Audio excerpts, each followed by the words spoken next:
सियासत की नज़र से देखा जाए तो आज उत्तर प्रदेश की राजनीति के लिए बड़ा दिन है और बहन जी यानी मायावती की पार्टी बहुजन समाज पार्टी के लिए तो बहुत बड़ा दिन है। यूपी की सियासत में बसपा ही एक ऐसी पार्टी है जिसे अब तक कोई डिकोड नहीं कर पाया। हालांकि ऐसा नहीं है कि पार्टी अजेय हो, लेकिन हार के बाद भी चर्चे सिर्फ बहन जी के ही होते हैं।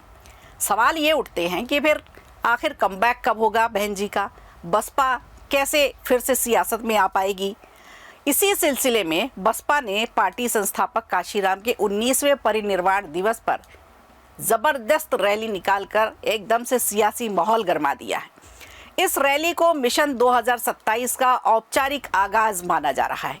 मायावती का शक्ति प्रदर्शन इसे माना जा रहा है। तो चलिए जानते हैं कि उत्तर प्रदेश की सियासत में मायावती की इस रैली के क्या है मायने, मायावती ने क्या कहा, कौन कौन मायावती के टारगेट पर रहा, किस पर निशाना साधा गया।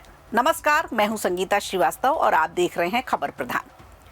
देखिए, आज बड़े लंबे समय बाद लखनऊ का काशी राम स्मारक स्थल बंगला बाजार चौराहा गुलजार दिखा। सुबह से ही हजारों बसें, ट्रक, वाहनों में सवार होकर लाखों बसपा के कार्यकर्ता समर्थक पहुंचे। पुलिस प्रशासन ने सुरक्षा के कड़े इंतजाम पहले से ही कर रखे थे। डीसीपी से लेकर आरएएफ और पीएसी की कंपनियां भी तैनात रहीं। कुल मिलाकर 2100 से ज़्यादा पुलिसकर्मी रैली कार्यक्रम स्थल पर सुरक्षा की ड्यूटी में तैनात रहे। अब इस सुरक्षा और पुलिस बल को देखकर ही आप अंदाज़ा लगा सकते हैं कि पिक्चर कितनी बड़ी है। खैर, रैली स्थल पर बसपा का पूरा ब्लू कलर से माहौल बन गया था।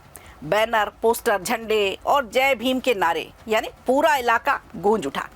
बसपा नेताओं ने दावा किया है कि 5 लाख से ज़्यादा कार्यकर्ता और समर्थक इस रैली में शामिल हुए हैं, जो पिछले कई सालों से बसपा का सबसे बड़ा पब्लिक शो इसे माना जा रहा है। सुबह करीब 8 बजे मायावती काशीराम स्मारक स्थल पर पहुंच गई थी और बसपा संस्थापक काशीराम को श्रद्धा सुमन अर्पित किए, उन्हें नमन किया, याद किया।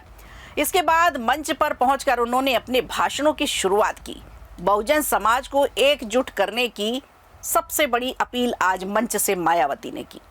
मायावती ने कहा कि काशीराम का पूरा जीवन बहुजन समाज के उत्थान के लिए समर्पित रहा और अब उनके इसी मिशन को हमें आगे बढ़ाना है। मायावती के भाषण में सबसे ज़्यादा निशाना साधा गया समाजवादी पार्टी पर और अखिलेश यादव पर। उन्होंने समाजवादी पार्टी को दोगला बताया, ये कहते हुए तंज कसा कि जब सपा सरकार में रहती है तो ना उन्हें पीडीए याद रहता है, ना ही काशीराम की जयंती और उनकी पुण्यतिथि, लेकिन सत्ता से बाहर होते ही वो दलितों की राजनीति करने लगते हैं, दलित उन्हें याद आने लगते हैं। मायावती ने भाजपा और योगी सरकार की लेकिन जमकर तारीफ की।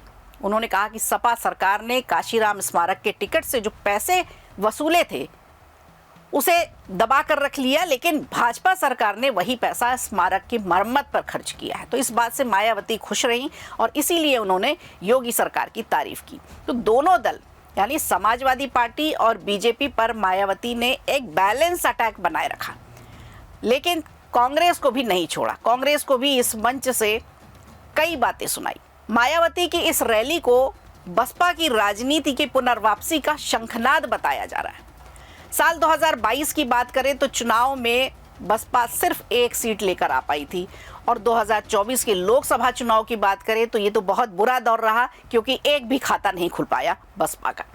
ऐसे में 5 लाख की भीड़ जुटाना, मायावती ने यह संदेश दे दिया है कि बसपा अभी भी ज़मीन पर जिंदा है, मायावती की राजनीति अभी ख़त्म नहीं हुई है।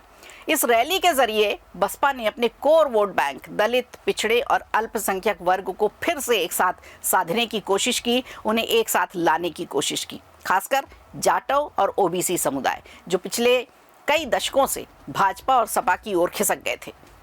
तो रैली का मकसद ये है कि इन मतदाताओं को फिर से बसपा के साथ जोड़ना, उन्हें एक साथ लाना, बसपा के छत्र छाया में उनकी बुनियादी ज़रूरतों को समझना, उन्हें पूरा करना और 2027 के विधानसभा चुनाव में बसपा को फिर से सत्ता में लाने के लिए एक रोड मैप तैयार करना। इसके अलावा मंच से बसपा के राष्ट्रीय समन्वयक आकाश आनंद को एक बार फिर जनता के सामने उत्तराधिकारी के तौर पर भी प्रेजेंट किया गया। आकाश आनंद ने भी कहा कि मेरी आदर्श और प्रेरणा मायावती है। आकाश आनंद की मौजूदगी में बसपा की दूसरी पीढ़ी के नेतृत्व की ओर भी एक संकेत दिया गया। एक लंबे समय बाद बसपा की इतनी बड़ी रैली देखकर बीजेपी, समाजवादी पार्टी और कांग्रेस तीनों बड़े दलों में हलचल तो जरूर मच गई है। अब राजनीतिक विश्लेषकों, राजनीतिक जानकारों की माने तो अगर बसपा का दलित और अति पिछड़ा आधार फिर से मजबूत होता है तो इससे समाजवादी पार्टी के पीडीए फॉर्मूले को सबसे बड़ा झटका लग सकता है। बीजेपी के लिए भी ये चिंता का विषय है, क्योंकि गैर जाटव दलित वोट जो पिछले वर्षों में बीजेपी की तरफ खिसक गए थे, अब बसपा की तरफ लौट सकते हैं। तो कुल मिलाकर 9 अक्टूबर की ये रैली बसपा के लिए सिर्फ काशीराम को श्रद्धांजलि देने के लिए नहीं थी, बल्कि बसपा के पुनर्जीवन की शुरुआत मानी जा रही है। तो 2027 के चुनाव की ये दस्तक है बसपा की। मायावती ने साफ संकेत यहां से दे दिया कि बसपा 2027 के विधानसभा चुनाव में किसी भी गठबंधन का हिस्सा नहीं बनेगी, अकेले ही चुनाव लड़ेगी। फिलहाल ये रैली बसपा कार्यकर्ताओं में नया जोश भरने में सफल मानी जा रही है और यूपी की सियासत में नीला रंग छाने को एक बार फिर बेताब है, उसके संकेत भी मिले हैं। चलिए अब बात करते हैं कि बसपा की वास्तविक स्थिति क्या है।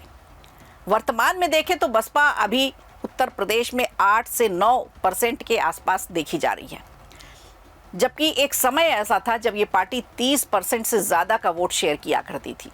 राजनीति के जानकारों का मानना है कि अगर बीएसपी इस चुनाव में 15% वोट तक हासिल कर ले जाती है तो समाजवादी पार्टी के लिए मुश्किलें खड़ी हो जाएंगी, क्योंकि समाजवादी तो पीडीए के फॉर्मूले पर चुनाव लड़ने जा रही है। एमवाई समीकरण उसके साथ है ही। इस बार लोकसभा चुनाव से प्रेरित होकर समाजवादी पार्टी के हौसले भी बुलंद हैं, लेकिन इसकी काट के तौर पर बसपा पूरी तरह से अब सक्रिय हो चुकी है और आज की रैली में ये देखा भी जा सकता है कि मायावती का दौर अभी खत्म नहीं हुआ है।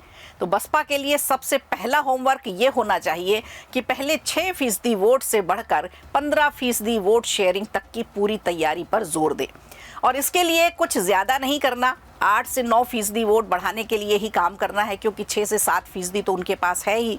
15 तक पहुंचने के लिए उन्हें ज़मीन पर उतरना होगा, वोट शेयर बढ़ाना पड़ेगा और बुनियादी चीज़ों पर ध्यान रखना होगा, ताकि देखा ये भी जाए कि बसपा की आज की रैली 15% वोट पाने के लिए एक दस्तक द्वार साबित होने जा रही है या नहीं। तो अब देखना होगा कि उत्तर प्रदेश की जनता पर इसका कितना असर होता है, बीजेपी और सपा इसे कितनी बड़ी चुनौती मानते हैं।